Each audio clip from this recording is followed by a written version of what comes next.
Arctic winds, which come down from the Antarctic continent and blow the ice offshore. There's a large-scale ice drift in this region, but the bay itself is sheltered by this ice tongue. And because the waters here are in kind of permanent contact with these cold winds, it drives very strong cooling of the water. So the water can be cooled beneath its freezing temperature, and ice can form in a turbulent suspension. In this environment, it's called a polynya. So, and Frazil-ice formation is one of the fastest kind of types of ice formation that we find on the planet. So if we zoom in a little bit closer into that picture, we can see that what's happening is that streaks of grease ice have been collected on the surface by Langmuir circulation, and then they're being blown offshore where they're collected underneath the sea ice. And for the kind of sake of large-scale modelling, kind of these processes are happening at tiny scales, so they're parameterized or represented in some kind of implicit way in large-scale models. So what I'm going to do is to talk about some kind of basic phenomenon that you can observe in laboratory scale experiments and how we might go about modelling them. Then I'm going to talk about the transient evolution of a suspension of Frazil-ice crystals and look at a phenomenon we observed where the population of Frazil-ice can grow extremely rapidly. Then I'm going to talk about steady-state distributions of sea ice crystals, and then I'm going to apply the first parts of the talk to look at plumes of ice shelf water underneath kind of these floating ice shelves that exist around Antarctica. Okay, so we can imagine that Frazil-ice consists of these small crystals, and they have different sizes. So R here characterizes the spatial size of a crystal. So this is on the scale of millimeters. And then we can imagine a kind of population of ice crystals is represented by some distribution. This is the crystal number density n, and it's a function of the crystal size. And then just to kind of isolate the Frazil dynamics part of this model, I'm going to look at the evolution of this number density in a mixed layer. So all the quantities are going to be considered spatial averages. So this evolves due to crystal growth. So crystal growth shifts this distribution to the right. Flocculation is the process by which Frazil-ice crystals join together, and that conserves volume, so I've written it like this. Crystals want to rise to the surface, so that's a kind of removal term, and then crystals nucleate, and that's a source term. You can also conserve heat in the mixed layer, so the temperature of the mixed layer evolves due to external heat fluxes and latent heat released by crystals growing. So I'm not going to talk about flocculation because that's a process which is harder to kind of observe and model. I'm going to talk about these other three processes. So there are some very old experiments done in the 50s which kind of seeded ice crystals on a wire and watched them grow into supercooled water. And what they observed was that the radius grows roughly linearly with time. Next slide. So what you can do is some kind of scaling argument which shows that the growth rate is proportional to the supercooling, and there's some kind of geometrical factor f. So that f is like a rescaled version of the growth rate. And in the literature you'll find two kind of scalings for f. There's this one which I've called the good scaling, which is f is about 1. We did some numerical calculations, heat transfer calculations, and we find this kind of logarithmic dependence, which is pretty close to this good scaling. But in the literature you'll also find a scaling which shows that the growth rate is proportional to the aspect ratio, which is like the thickness divided by the radius of the crystal. So these crystals have a very high aspect ratio typically. We'll see a picture on the next slide. So if you imagine substituting the aspect ratio into this relationship, it would predict that G was proportional to 1 over R. So we wouldn't, if you had this kind of model, you wouldn't fit those laboratory observations of crystal growth. And you would predict that Frazil-ice grows much faster than it appears to on the basis of lab experiments and kind of numerical heat transfer calculations. So we were interested in, does this affect large-scale kind of observables? Secondly, there's some nice experiments done by McFarlane et al. A few years back, and they grew a suspension of Frazil-ice crystals, and then they watched them rise under their own buoyancy to the surface and measured their rise as a function of crystal size. So we're going to model this process by a kind of simplest way of doing it is to say that the rise velocity is a linear function of crystal size. And physically this is motivated by a balance between Stokes drag and buoyancy. There's a bit more scatter in the experiments, but that's a decent empirical fit as well. Nucleation, the last term here, so Frazil-ice forms in these turbulent environments. So in experiments, the turbulence might be driven by a propeller. In the environment, it's very windy. There's also buoyancy-driven mixing. And in these environments, it seems like if you look at a kind of series of snapshots over the course of the experiment, you start off with a small number of crystals that the experimenters seed, and then over time you get these very rapid formation of this kind of snowy mixture. And the idea behind what can cause this rapid growth is that as you as you increase the crystal concentration, it's easier for crystals to collide with each other, and as crystals collide, they kind of spark off new ice, kind of fragments of ice which can nucleate new crystal growth. So the way we're going to model this, and this is something you'll find in the literature too, is some kind of nucleation rate which depends on the collisional velocity scale. And this is the collisional velocity, and it depends on the turbulent dissipation and crystal rise. And there's some kind of efficiency prefactor here, which is used as a tuning parameter, and it varies substantially between different papers. Okay, so if you kind of look at an example, this is the evolution of a crystal size distribution. I've initialized it with a uniform distribution, and you'll see it shifts to the right as crystals grow. You'll see this kind of wave packet that's reflected in this hyperbolic part of the system, and then you'll see these distributions drop off due to the fact that large crystals are preferentially removed by gravitational rise. Now the behaviour of this system can be a little bit more complicated, because if we slightly change the initial conditions, so the kind of evolution I showed on the left-hand side corresponds to this red curve where the concentration rises over time. If I make a slight adjustment, I can get a kind of different state in which eventually all of the Frazil-ice is removed gravitationally, and the supercooling continues to build until it would get big enough to have some kind of homogeneous nucleation.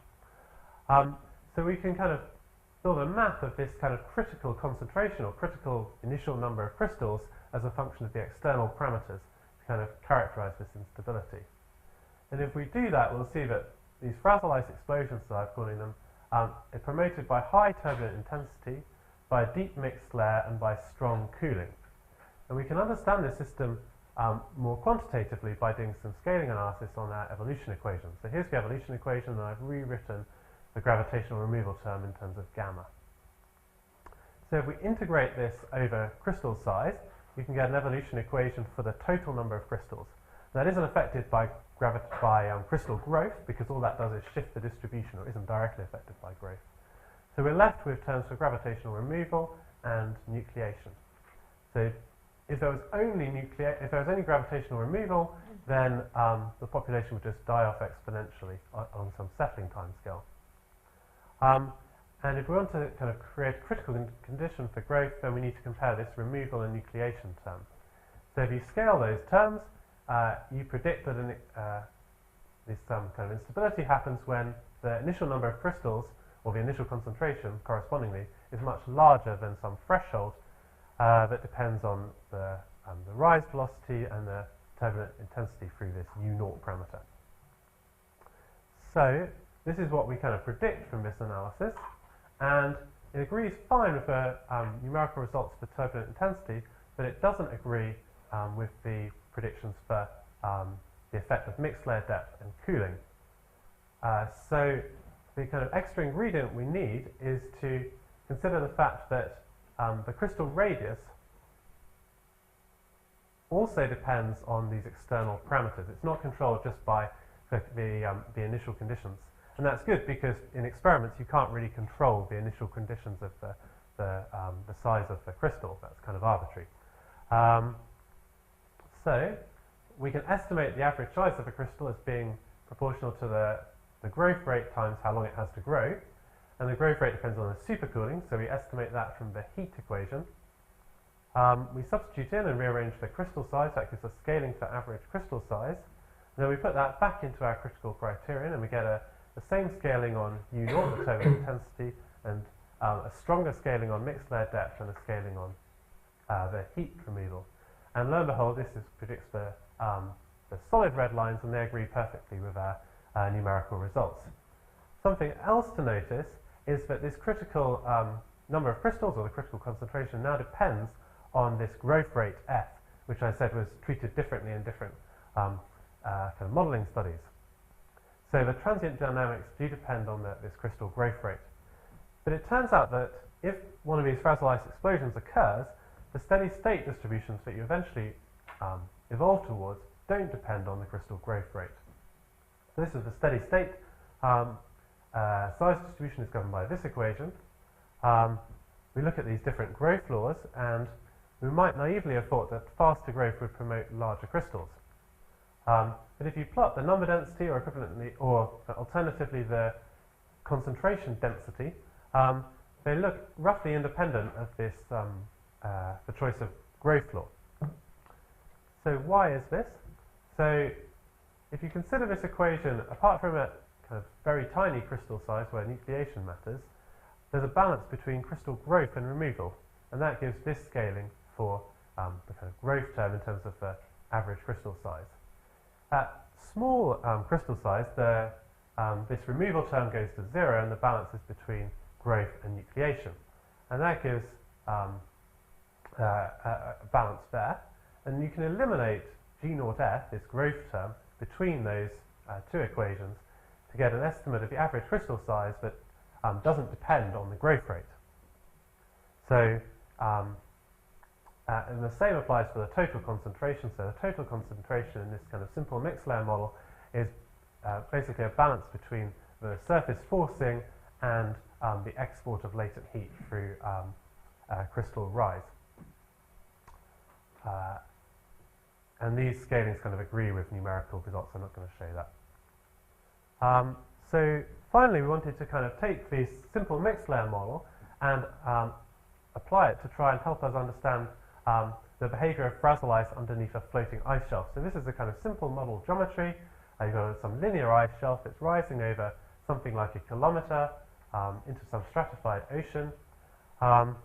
The freezing temperature of seawater depends on pressure. So as the plume decompresses, it can fall beneath the in situ freezing temperature, and that can so the water can become supercooled and marine ice forms.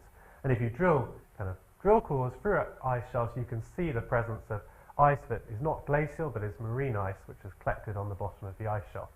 So this, and as Pat was saying, sometimes the Frazil-ice is exported all the way to the end of the ice shelf, and it collects under sea ice there.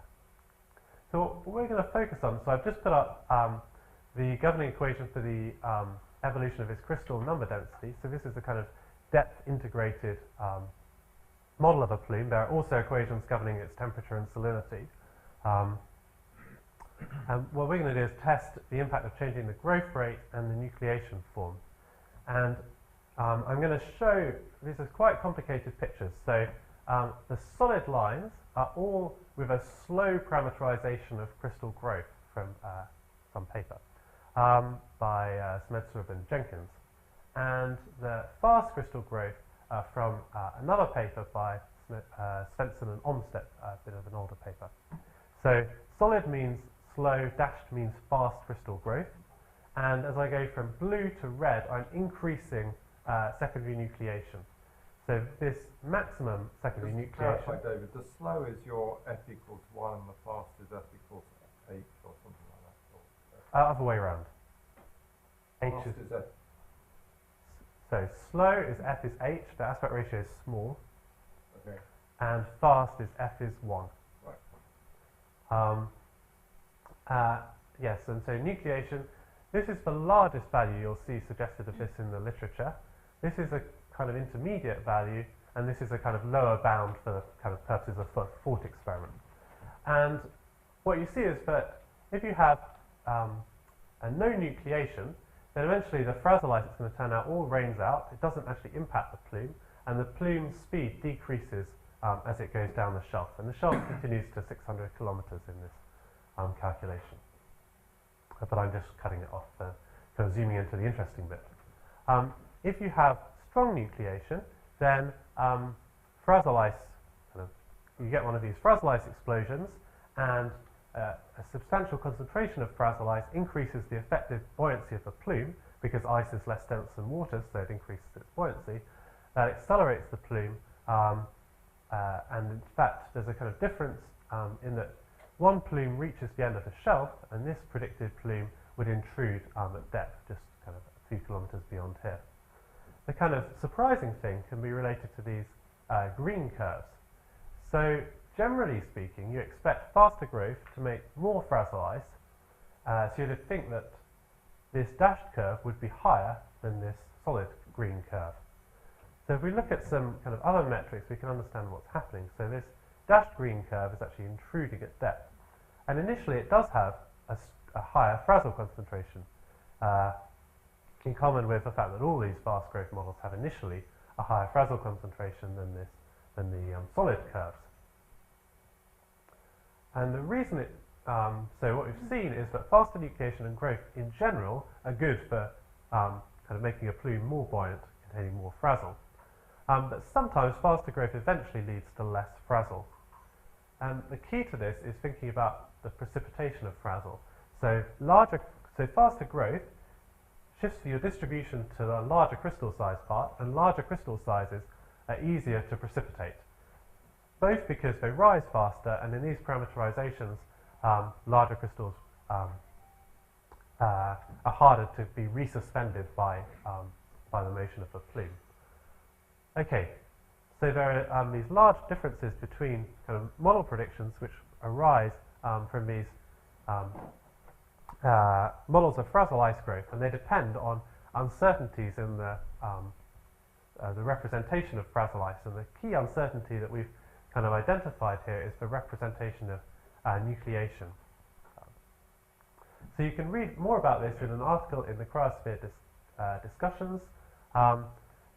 We put the code which solves all of these kind of models, both for the mixed layers and for the plumes, on GitHub, so you can kind of play around if you have a different parameterization you want to try out. And these are some conclusions, and I think we've got a couple of minutes for questions. Thanks.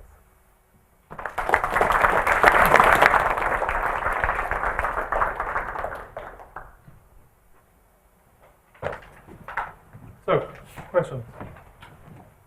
Harry, first, I think. So this was done with a uniform mixed box. There was no depth, and your depth parameter, when you were testing depth, it was just done by the size of the box. Yeah, that's right. Do you have any plans to expand it to have a depth gradient in it? Like a vertical. Yeah. So there are, I guess, yeah. So there's this paper by, or this kind of series of papers by Svensson and Omstedt from '94 and '98 start to look at that. So they have a kind of Ekman layer. I think that's an interesting thing. Yes, I really like the scaling analysis, and we did some work with vertical gradients of it. And Okay. we did some nice scaling analysis on some of the things we sort of found. Okay. That'd be really Yeah. interesting. That a would be little bit of interesting. work I've performed myself as well, by the way, just in case you're wondering. Yeah. A question. How would your results change if you included salinity budget? Because when from Frazil you reject brines, and that changes the thermodynamics of buoyancy. So it affects the crystal growth rate. So it reduces the crystal growth rate by a factor of about 5. We use kind of numerical calculations to kind of estimate this more precisely, but kind of roughly speaking, it cuts it by a constant factor. Its salinity is actually accounted for in the plume models, but because of the kind of the total amounts of concentration, it turns out to be a small part of the kind of the overall salinity budget of the plume. That's more dominated by the like the entrainment and other things. So, yeah. Thanks so much, David. And our next speaker now. So